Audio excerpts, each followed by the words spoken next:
उपोषणाच्या 5व्या दिवशी मनोज जरांगे यांची तब्येत खालावलेली आहे आणि जरांगे यांच्या नाकामधून रक्त सुद्धा येत असल्याचं समोर येत आहे। आताची मोठी बातमी आपण बघतोय। मनोज जरांगे पाटील हे गेल्या 5 दिवसांपासून उपोषण करतात।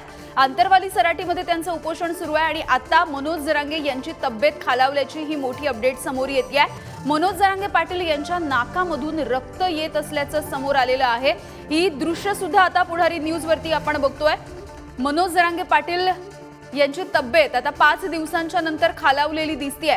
त्यांनी खरं तर उपचार घ्यायला सुद्धा नकार दिलाय।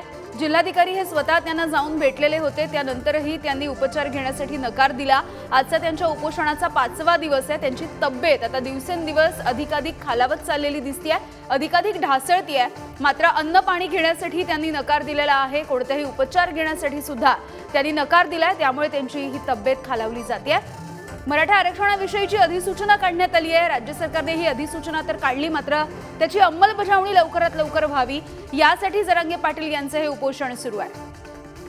सचिन जिरे आमचे प्रतिनिधी आहेत आपल्या सोबत। सचिन, काय माहिती मिळते? आजचा 5वा दिवस आहे। जरांगे पाटील यांची प्रकृती खालावलेली आहे, त्यांच्या नाकामधून रक्त सुद्धा येत असल्याची काही दृश्य आपल्या हाती लागली आहे।